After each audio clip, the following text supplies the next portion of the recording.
Disebutkan tentang perdebatan Syekh Abdul Qadir Jailani dengan syaitan, dengan iblis, debat dengan syaitan, ya.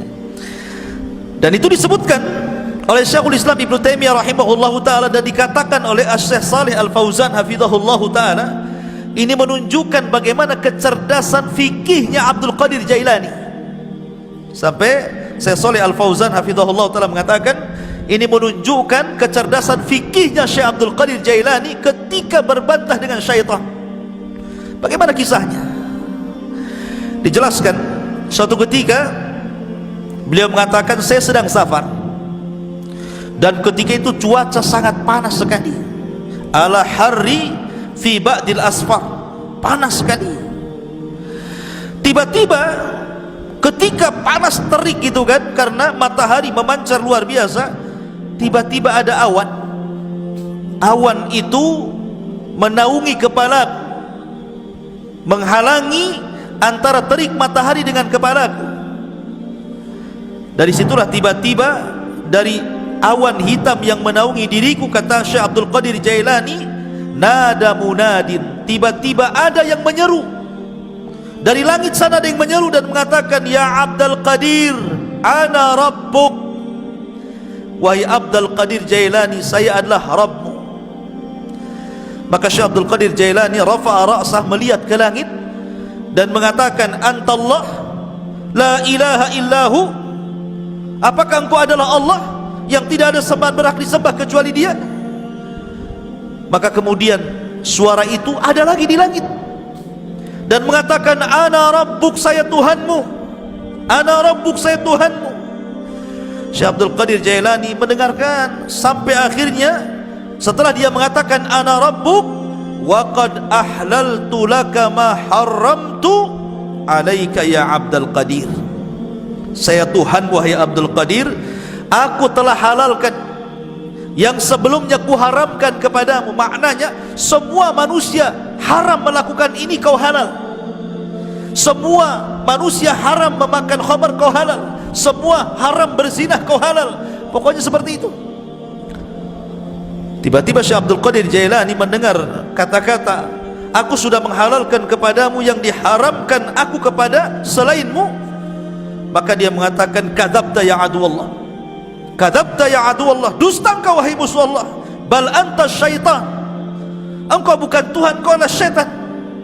Fatamazzaqat tilkas sahab, tiba-tiba awan hitam itu langsung berpecah, menyebar, ya. Lah dari situlah tiba-tiba kemudian muncul lagi suara dan mengatakan, ya Abdul Qadir, najauta minni bifiqhika fi dini, wahai Abdul Qadir, engkau sudah selamat, ya. Najauta minni, engkau selamat dariku dengan kecerdasan fikihmu dalam agamamu. Laqad fatantu bihadzal hilah qablaka sab'ina rajulan, sungguh sebelum itu, kata syaitan, aku sudah memuji 70 orang semisal kamu dari kalangan para ulama, kalangan zuhad, dan mereka terkena fitnahku kecuali kamu, katanya, ya. Lihat bagaimana Syekh Abdul Qadir Jailani mengatakan apa? Tidak mungkin. Kenapa? Kenapa Syekh Abdul Qadir Jailani mengatakan kadzabta, dusta kamu? Karena kata Syekh Abdul Qadir Jailani, ketika ditanya, maka dia mengatakan, araftu annahu syaitan. Kenapa aku tahu dia syaitan? Karena ketika dia mengatakan, aku halalkan kepadamu yang kuharamkan kepada selainmu, maka dia mengatakan, li anna ba'da Rasulillah sallallahu alaihi wasallam la tahlila wa la tahrim, tidak ada yang berhak menghalalkan dan tidak ada yang berhak mengharamkan setelah Nabi sallallahu alaihi wasallam. Bagaimana mungkin kalau kemudian dalam dunia tarekat, ya, di mana orang itu kalau sudah tingkatan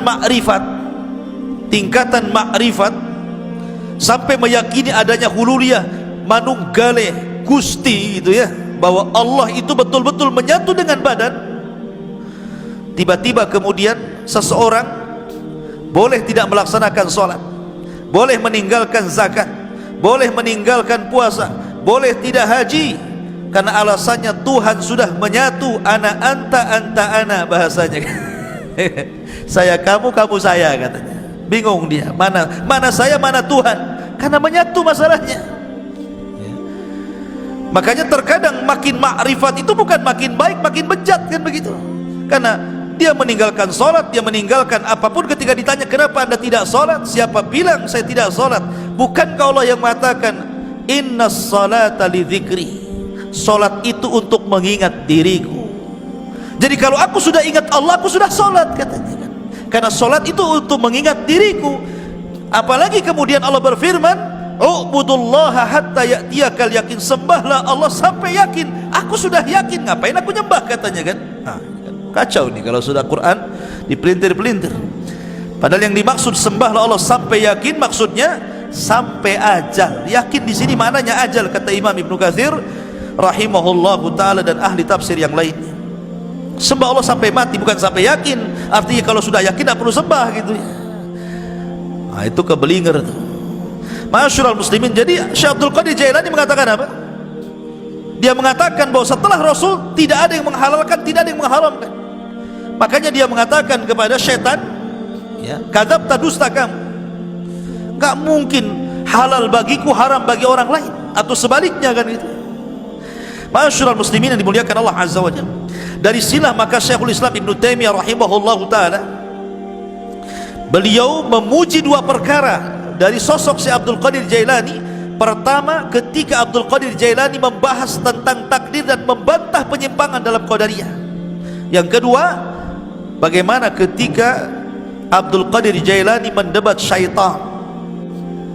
Dari sini salah kata Imam Ibnu Taimiyah, aku sangat mengagumi Syekh Abdul Qadir Jailani, sebagaimana disebutkan Imam Abdul Qayyim dalam kitabnya Madarijus Salikin fi iyyaka na'budu wa iyyaka nasta'in. Ma'asyiral muslimin yang dimuliakan Allah Subhanahu wa taala, Syekh Abdul Qadir Jailani walaupun dia sudah menjadi ulama besar, tapi dia dikenal keberaniannya, laumata laim, enggak peduli orang dia. Dia tidak takut kecuali kepada Allah. Syekh Abdul Qadir Jailani tidak takut siapapun, sampai kepada penguasa dia tidak takut, ya. Dan dia suatu ketika, salah satu Khalifah Abbasiyah itu bernadar, nadarnya seperti ini: saya akan beribadah kepada Allah di waktu di mana manusia tidak ada yang beribadah. Gimana caranya coba? Saya akan beribadah di waktu di mana tidak ada satupun manusia yang beribadah. Kira-kira kapan tuh? Mana bisa, ya kan? Satu dunia ini manusia pasti ada yang beribadah, kan begitu ya? Enggak di sini ya di sana, enggak di sana di sana, kan gitu ya. Kapan waktunya coba? Mana kita tahu sampai bernadar seperti itu, saya akan beribadah di waktu manusia tidak ada yang beribadah. Mustahil, ya. Karena setiap detik, setiap menit itu pasti ada orang beribadah di mana-mana. Entah di sini tidak ada, di sana ada, di sana tidak ada, di sana lagi ada. Di Indonesia tidak ada, di Mekah ada, di Mekah tidak ada, di Yaman ada, kan begitu. Sulit kita ini kemudian menentukan waktu di mana manusia tidak beribadah, dia beribadah. Akhirnya para ulama di zaman itu berkumpul memberikan fatwa bahwa khalifah harus bayar kafarah, karena mustahil beribadah di waktu di mana manusia tidak beribadah. Khalifah harus bayar kafarah, kafaratul yamin, puasa 3 hari berturut-turut atau memberi makan 10 fakir miskin. Tiba-tiba Syekh Abdul Qadir Jailani mengatakan, tidak, ya, kamu harus tetap beribadah di mana manusia tidak ada satupun yang beribadah dengan ibadah yang sama dengan kamu. Kata Khalifah bingung, kenapa Syekh Abdul Qadir Jailani memfatwakan seperti itu? Yang lain mengatakan bayar kafarah, dia pula kau harus tetap melaksanakannya. Kata Khalifah, lalu ibadah apa itu? Kalau saya sholat hari ini, di sana sudah ada orang sholat.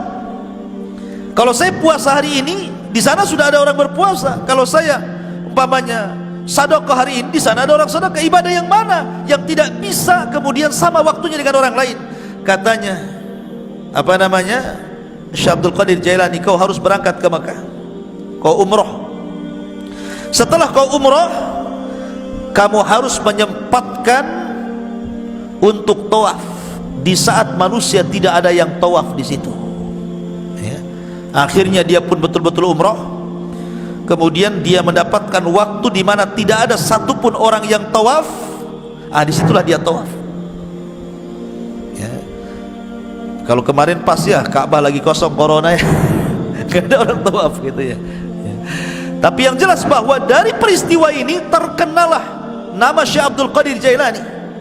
Dari kasus ini terkenal nama Syekh Abdul Qadir Al-Jailani rahimahullahu ta'ala. Ma'asyiral muslimin yang dimuliakan Allah subhanahu wa ta'ala, Syekh Abdul Qadir Jailani banyak perkataan-perkataan emas beliau yang kita bisa petik dari untayan-untayan kata-kata mutiara beliau. Di antaranya beliau mengatakan, tir ilal haqqi bijanahi alkitab was sunnah, terbanglah kau kejar kebenaran dengan dua sayap Al-Quran dan sunnah. Kemudian juga beliau mengatakan, akhrijud dunya min qulubikum ila aidikum fa innaha la tadurrukum. Keluarkan dunia dari hati-hati kalian, letakkan di tangan-tangan kalian, karena kalau itu yang kalian lakukan maka dunia tidak membahayakan diri kalian. Itulah zuhud namanya, meletakkan dunia di tangan dan mengeluarkan dari hati. Sebab kalau dunia lenyap, hati tidak terganggu karena dia serahkan kepada Allah Azza wa Jalla. Itulah hakikat zuhud. Walaupun dia kaya, selama kekayaan berada di tangan, hatinya diserahkan kepada Allah. Walaupun harta harus hilang, maka hati tidak mungkin terpikirkan dengan hilangnya harta. Kemudian beliau mengatakan, la tadlimu ahadan walau bisu'i dhannikum fa inna rabbakum la yujawizu dzulma zalimin. Jangan kalian menzalimi siapapun walaupun dengan suudzon, karena Rabb kalian tidak mungkin melewatkan kezaliman orang yang zalim. Orang zalim itu terbatas, ya. Tidak mungkin kalau dia menzalimi kemudian betul-betul kita ini mendapatkan kecelakaan sesuai kehendaknya. Tidak, karena kezaliman yang dia lakukan pun sudah dicatat di Lauhil Mahfuz. Bahkan dalam khutbahnya beliau mengatakan, ayyuhan nas, wahai manusia, ya ibna Adam, wahai anak Adam, ish ma syi'ta fid dunya fa innal mauta sayati. Hiduplah kamu di dunia sesukamu, karena kematian akan mendatangi kamu. Wa ahbib dunya mastata' fa innaka satufariqaha. Cintai dunia sekehendakmu, karena dunia pasti akan meninggalkan kamu. Wa'mal mastata'ta fa innallaha bi amalika sayuzik. Beramalah semampu kamu, karena sungguhnya Allah dengan amalanmu akan membalas seluruh amalan. Dan banyak kisah-kisah yang menarik. Tetapi kalau kita melihat Syekh Abdul Qadir Jailani ini, ikhwan, dia seorang ulama Hambali. Ingat, seorang ulama Hambali. Memang dia itu punya kelebihan, kalau dia berceramah, memang dia seorang orator. Orang itu mudah menangis apabila mendengar kata-kata Syekh Abdul Qadir Jailani. Makanya kalau dia membuka majlis ilmu, majlis taklim itu, yang datang ngaji setiap kali menyampaikan kajian 70,000 rajulin, 70,000 talabatul ilmi, 70,000 para talabatul ilmi itu nomplok di masjidnya itu. Bayangkan sekali kajian tuh. Kalau di musim corona ya nggak ada yang ngaji, ya kan? Walaupun tidak di musim corona, siapa kecuali tabligh akbar lah ya, bukan kajian rutin. Kalau kajian rutin berapa orang aja kan itu. Ini setiap ngaji 70,000 numplak di situ, coba bayangkan. Kan ulama luar biasa. Ya, makanya kemudian terlahir para ulama dari Syekh Abdul Qadir Jailani. Dan banyak para ulama sezaman dia mengambil akhlaknya, mengambil petuahnya, dan dia pun melahirkan ulama-ulama dunia setelahnya. Tetapi para pengikut setelahnya sampai hari ini banyak yang gulu ekstrim, melampaui batas, bahkan memuji Syekh Abdul Qadir Jailani melebihi kapasitas dia sebagai manusia. Bahkan ada yang sampai menuhankan, naudzubillah, ya, sampai menuhankan Syekh Abdul Qadir Jailani. Dia manusia, dia ulama, sama dengan ulama-ulama yang lainnya, karyanya banyak. Terkadang orang-orang yang mengkultuskan Syekh Abdul Qadir Jailani, dia sendiri tidak paham siapa Abdul Qadir Jailani, bagaimana karya-karyanya, bagaimana pengetahuannya, bagaimana pendapat-pendapat dia seputar sholat, seputar zakat, seputar puasa, muamalah. Kadang nggak paham, ya. Dia hanya terbawa cerita orang, terkadang cerita khurafat-khurafat yang ditimbulkan, yang tidak ada sanad kepada beliau, akhirnya mengkultuskan dan sampai menuhankan, naudzubillah. Ingat bahwa manusia tetaplah manusia. Kita hargai dia seorang ulama besar, ulama hadis, ulama tafsir, ulama fikih, sama dengan ulama-ulama yang lainnya, ya. Dan kita mendoakan rahimahullah, semoga Allah merahmati Syekh Abdul Qadir Al-Jailani.